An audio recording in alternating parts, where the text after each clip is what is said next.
নমস্কার বন্ধুরা, আজকে আমি পালং শাকের রেসিপি করে দেখাচ্ছি। সুনিতা তারাসুন্দরী ভেজ। আমি সুনিতা। তোমাদের যখনই মন পছন্দ বা নতুন খাবার খেতে ইচ্ছা করবে, ইউটিউবে গিয়ে লিখবে সুনিতা তারাসুন্দরী ভেজ আর সাবস্ক্রাইব করবে আমার চ্যানেল। আমার সমস্ত রান্নার আপডেট পেতে বেল নোটিফিকেশনটা অন করে রাখবে। আর আমি রেসিপিটা কীভাবে করছি তোমরা স্কিপ না করে প্রথম থেকে শেষ পর্যন্ত ভিডিওটা দেখতে থাকো, তাহলে কিন্তু ভালো লাগবে। তো এটা কিন্তু পালং শাকের খুব অল্প মশলা দিয়েই কিন্তু আমি রেসিপিটা করব। আর পালং শাক খাওয়াটা তো খুবই ভালো, তোমরা সকলেই জানো। আমার এই সহজ রেসিপিগুলো দেখে যদি ভালো লাগে তাহলে প্লিজ আমার চ্যানেলে সাবস্ক্রাইব করবে আর বেশি বেশি করে শেয়ার করবে। আর আমি মূল স্রোতে ফিরে এলাম। এখানে দেখো পালং শাকগুলো কেটে ধুয়ে নিয়ে এসেছি। আর এখানে সবজিগুলো কেটে নিয়েছি। আর ভিডিওটা অনেকটা বড় হয়ে যাবে, তার জন্য কিন্তু আমি সবজিগুলো কাটা দেখাইনি বন্ধুরা। তো এখানে আমি রেখেছি ওলকপি, মূলো, আলু আর অল্প একটু পেঁপে নিয়েছি। যেহেতু পালং শাকে কিন্তু মূলোটা দিলে বেশ ভালো খেতে লাগে, মূলো, পেঁপে আর ওলকপি অনেকেই কিন্তু খেতে পছন্দ করে না। এই ওলকপিটা কিন্তু এইভাবে যদি রান্না করা যায়, সরু সরু করে কেটে আর এমনি ঝোল করা যায়, তো বেশ ভালো খেতে লাগবে। আর এখানে আমি দেখো অল্প একটু ভেজে নিয়ে শুঁটি আর একটা টমেটো দিয়ে দিলাম। যেহেতু শুঁটিটা এখন খুবই নরম, মানে কচি আছে, তার জন্য কিন্তু আমি আগে দিলাম না। আগে দিলে কিন্তু গলে যাবে। এখানে 1 চামচ কাশ্মীরি লঙ্কা দিয়ে দিলাম আর 1 চামচ হলুদ দিয়ে দিলাম আর 1 চামচ ধনে দিয়ে দেব। তো এই দেখো ধনের গুঁড়ো 1 চামচ দিলাম আর 1 চামচ জিরের গুঁড়ো দিয়ে দেব। মোট এখানে আমার এই মশলাটা আছে, এটা কিন্তু আমি গুলে নেব। আর এইটা গুলে নেওয়ার কারণ হচ্ছে, আর এখানে লবণটা এর মধ্যেই দিয়ে দিলাম। আর এইগুলো দিয়ে আর ভালো করে একটু গুলে নেব। আর এগুলো গুলে নিয়ে আর দিলে পরে কি হয় বন্ধুরা, তো মশলাটা চুমে যায় না, তার জন্যে একটুখানি আমি গুলে দিলাম। আর এখানে 1 চামচ আদা দিয়ে দিলাম। তো আদাটা অবশ্যই লাগবে, যেহেতু পালং শাক দেওয়া হয়েছে।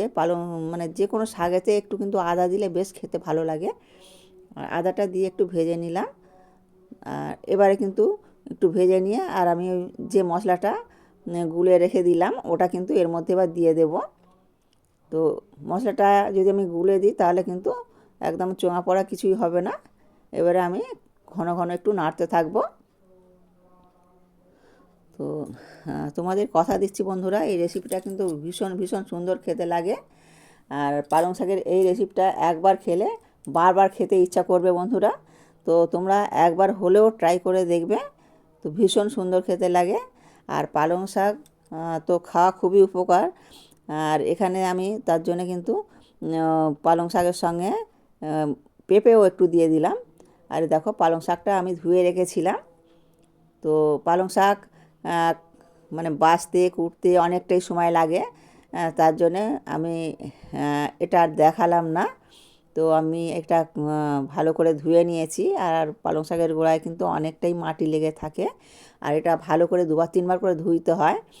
তো দেখানো সম্ভব নয়, তার জন্যে তো অনেকেই দেখায়, কিন্তু এই ভিডিওটা অনেকটা বড় হয়ে যাবে, তার জন্য আমি একদম মানে পরিষ্কার করে ধুয়ে কুটে বেছে নিয়ে আর এখানে চলে এলাম। আর এটা এবারে আমি কিন্তু নাড়াচাড়া করবো। এবারে নাড়াচাড়া করলে কিন্তু অনেকটাই পালং শাক থেকে জল বেরোবে। জলটা মানে বেরোলে কিন্তু এই তরকারিটা অনেকটাই মানে সিদ্ধ হয়ে যাবে, প্রায় হাফ সিদ্ধ হয়ে যাবে। তো তার জন্যে এর মধ্যে জলটা অনেকটাই কম লাগবে। আর জল আমি যে জলটা দেব ওটা কিন্তু মানে গরম জলই দেব।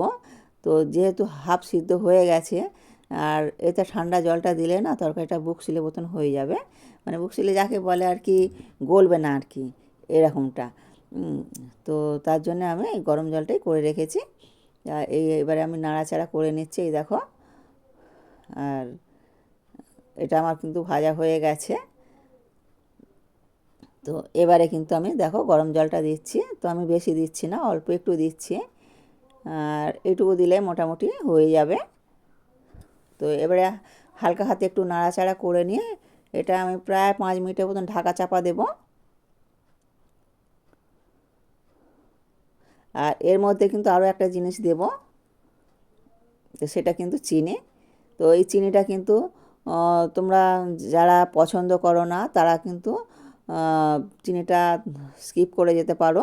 আর এই চিনিটা দিলে কিন্তু ব্যালেন্স হবে। আর যেহেতু একটু শাক দেওয়া আছে তো তার জন্য এই চিনিটা দিলে একটু বেশ ব্যালেন্স হবে। আর মূলো বা কপিতে একটুখানি চিনি দিলে বেশ ভালোই খেতে লাগে। তো তোমরা বন্ধুরা এটা একবার হলেও ট্রাই করে দেখবে, ভীষণ ভীষণ সুন্দর খেতে লাগে। আর এতক্ষণ আমার সঙ্গে থাকার জন্য তোমাদের সকলকে ধন্যবাদ। তো এই দেখো এবারে আমি তুলে দেখাচ্ছি, দেখো সিদ্ধ কিন্তু হয়ে গেছে। এই দেখো আলুটা সিদ্ধ হয়ে গেছে, আর এখানে দেখো কপিটাও খুব সুন্দরভাবে সিদ্ধ হয়ে গেছে, আর পালং শাক তো অবশ্যই সিদ্ধ হয়ে গেছে। তো এবার এর মধ্যে আমি একটু গরম মশলা দেব, আর এই দেখো গরম মশলাটা দিয়ে নাড়াচাড়া করে একটু উঠিয়ে নেব। আর এই দেখো একটু ঝোল ঝোল রেখেছি। তো এটা কিন্তু ভাতের সঙ্গে মেখে খাওয়া যাবে, তারপরে ইচ্ছা করলে মুড়ি বা রুটির সঙ্গেও ভীষণ খেতে ভালো লাগবে। তো এই দেখো আমি এবার উঠিয়ে নিচ্ছি। নতুন বন্ধুদেরকে বলছি, ভিডিওটা দেখে যদি ভালো লাগে লাইক কমেন্ট শেয়ার করবে, আর সাবস্ক্রাইব করে পাশে থাকার অনুরোধ রইল।